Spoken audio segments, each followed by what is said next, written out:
Bom dia a todos, bem-vindos.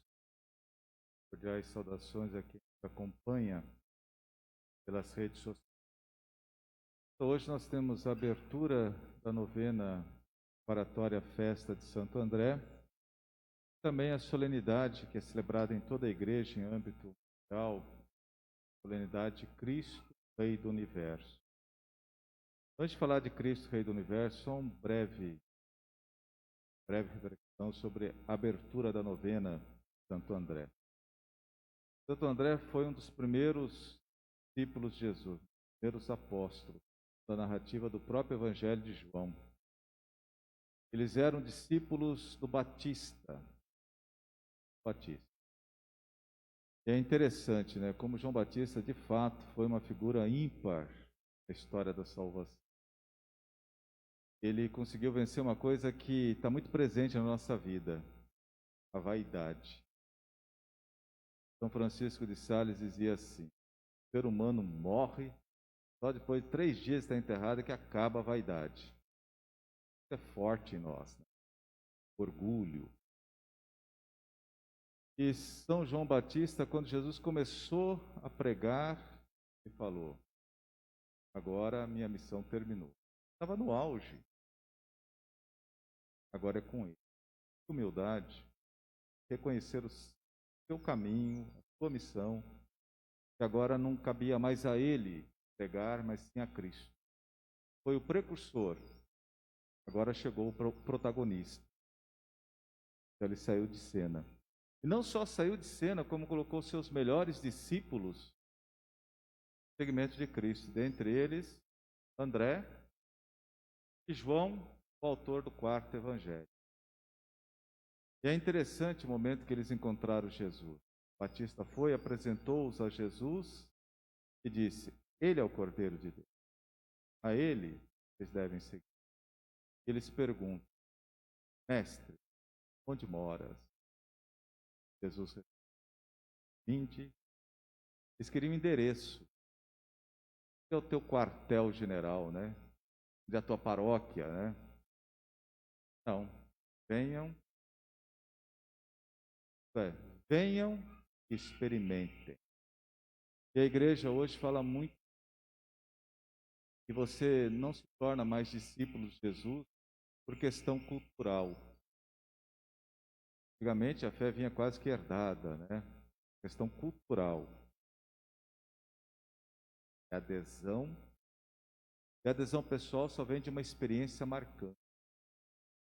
E aquela experiência dos dois foi tão marcante que João, que é o autor do 4º Evangelho, ele coloca um detalhe que parece assim insignificante, mas não é. Ele diz assim: era por volta das 4 horas da tarde. Um fato marca a minha vida, eu não esqueço o dia, não esqueço o horário, não esqueço os detalhes. Não marca, não lembro mais, né? Tal. Mas quando marca, esquece mais.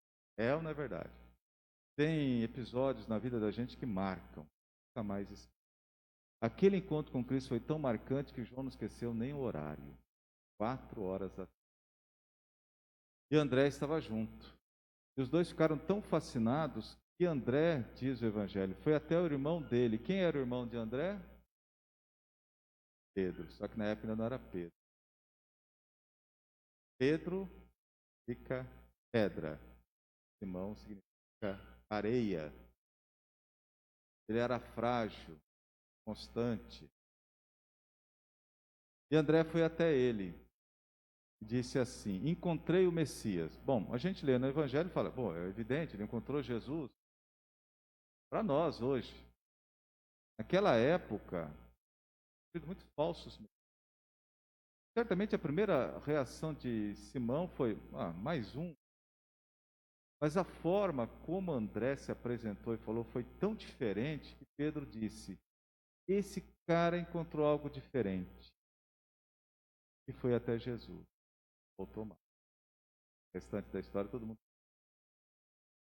Olha o detalhe: ao se tornar discípulo de Cristo, André tornou-se missionário.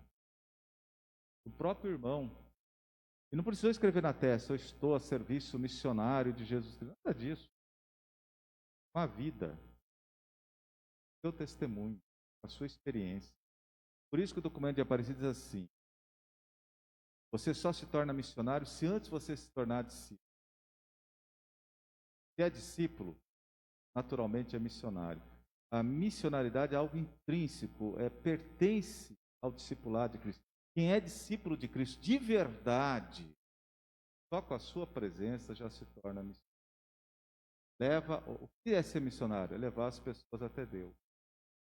Não me esqueço de uma entrevista que eu li há quase 40 anos atrás. Era um famoso cantor, famoso. Encontrou a Madre Teresa de Calcutá no aeroporto de Amsterdã, na Holanda. Encontraram-se casualmente. E aí ele conversou com ela, não a conhecia, conversou, depois ele foi para o lado dele, ela foi para o lado dela. Ela já estava bem no fim da vida. E aí os repórteres que andam atrás desses famosos, um repórter perguntou assim para ele: e aí, o que você achou da Madre Teresa de Calcutá, a famosa Madre Teresa de Calcutá? A resposta dele me chamou a atenção, nunca mais esqueci. Nem sei se esse rapaz tem fé ou não tem. A resposta dele me chamou a atenção. Ele disse assim: senti Deus presente naquela velha.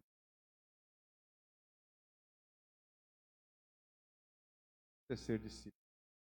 André.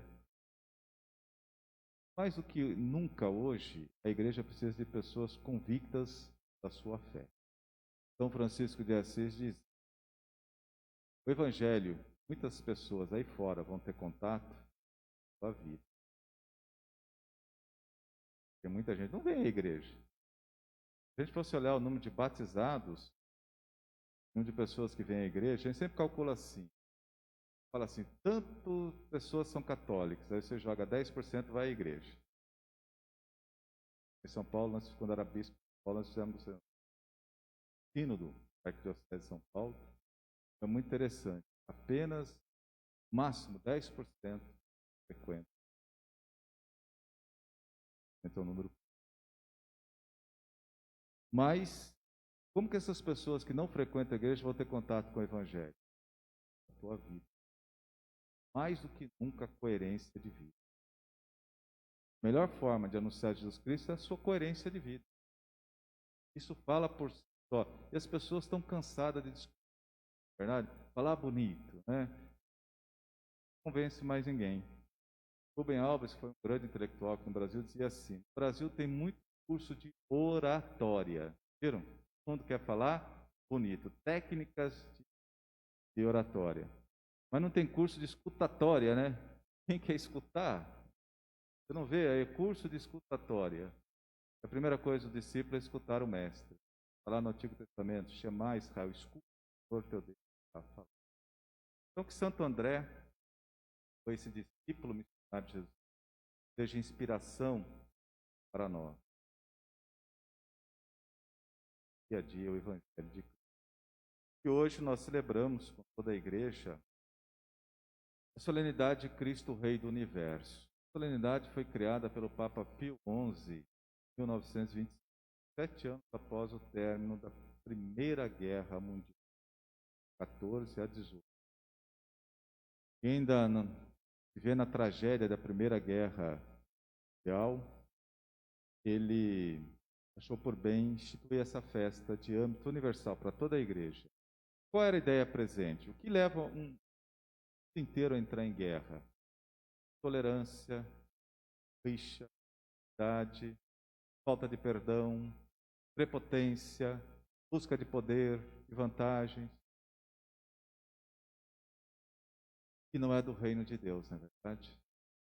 Aí eu instituí a festa. Jesus Cristo, Rei do Universo, diz o seguinte: aqueles que pertencem a Cristo, fazem parte do reino de Deus, não se norteiam por esses valores. Olha, isso nunca foi tão atual hoje. Intolerância. Qualquer coisa hoje, o cara é cancelado na internet, não é verdade? Eu acho engraçado que às vezes começa falando assim, né? Fazendo um bonito preâmbulo, né? Salve nosso Senhor Jesus Cristo, a Virgem Maria, e depois começa a falar mal de todo mundo. Que é isso? É de Deus. O reino de Deus não é assim. Prega tolerância, o amor ao próximo, não é verdade? Jamais o ódio, a violência. Isso não vem de Deus.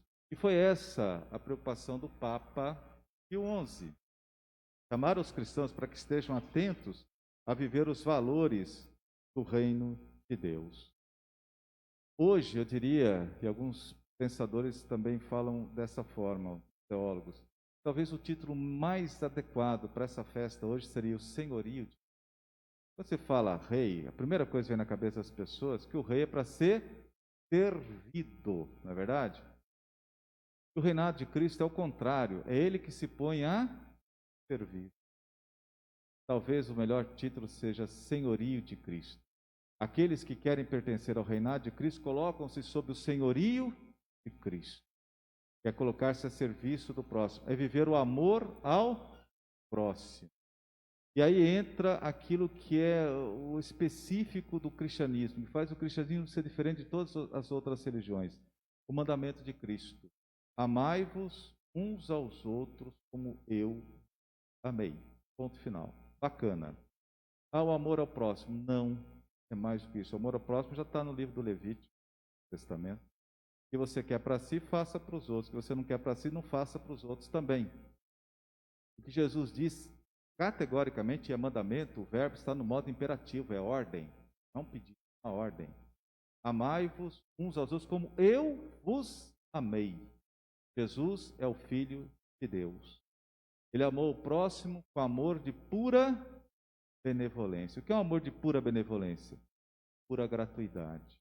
Como isso é difícil. Só pela natureza humana é impossível. Seria um mandamento impraticável. Porque, na maioria das vezes, o nosso amor é apenas indigência. Quem gosta de mim, gosto dele. É a reciprocidade. Quem fala mal de mim, selo ele na internet, não é assim? Pois é, esse é o amor de indigência. Gosto de quem gosta de mim, não gosto de quem fala mal de mim. O amor que Cristo pregou e que o cristão deve viver não é esse. É o de gratuidade, é o de benevolência. Mesmo aqueles que me fazem o mal, eu continuo fazendo o bem. Bispo, mas isso é difícil. Eu diria, isso vai além da natureza humana. Só pelas nossas próprias forças é impossível. Daí entra a graça de Deus. Por isso que Jesus nos enviou o Espírito Santo. Por isso que a gente precisa do Espírito Santo. Sem ele, você não vive. Aí está o que é específico, o DNA do cristianismo, o amor benevolente. Aqueles que vivem o amor benevolente fazem parte do reino de Cristo, senhorio de Cristo. Por isso que nós temos os sacramentos, por isso que nós rezamos, para termos essa graça de Deus, chegarmos a amar como Cristo amou, com amor de pura benevolência. Tenho uma profunda admiração por Frei Maximiliano Kolbe, morreu na Segunda Guerra Mundial, terrível campo de concentração de Auschwitz, Polônia. E ele é alguém que chegou a viver esse amor de benevolência. É impressionante como foi a morte de Frei Maximiliano. Ele estava preso, e aí um grupo de prisioneiros fugiu, e aí os nazistas decidiram que o mesmo número iria ser executado para desestimular outras fugas. E foram escolhendo aleatoriamente, você. E um dos prisioneiros escolhidos para morrer, lógico, entrou em desespero. Pai de família, a única esperança que alguém está num campo de concentração é sair com vida para rever os seus. Né? Quando ele foi condenado, ele se desesperou. E aí o Frei Maximiliano, vendo o desespero daquele homem, ele foi e se ofereceu. Eu morro no lugar dele. Aí, naturalmente, não gostaram nada disso, desse ato de coragem. Tá bom, você morre no lugar dele, mas você não vai morrer fuzilado. Vai morrer de fome. É o pior tipo de morte que pode existir. O colocaram num bunker, fecharam lá. Hoje esse lugar é lugar de peregrinação. Bem no local que ele morreu tem um Círio Pascal. Ele deu a vida. E aí que vinha um detalhe mais interessante. Todos os dias os soldados iam visitá-lo para ver como ele estava. Aí chegou um ponto que não queriam mais visitá-lo. O motivo era um só. Não conseguiam olhar para ele. Ele não odiava. Eles não conseguiam entender aquilo. Todos os outros, na mesma situação, mostravam pelo olhar ódio, estarem sendo insultados. E aquele homem não odiava. Deram uma venda nos olhos dele e o executaram como executavam, porque não aguentavam mais. Isso vai além da capacidade humana. É a ação da graça de Deus na pessoa. Então esses fazem o reino de Deus, senhorio de Cristo. Mesmo quando recebem o mal, vão fazendo. Esses têm Cristo como Rei, como Senhor de sua vida.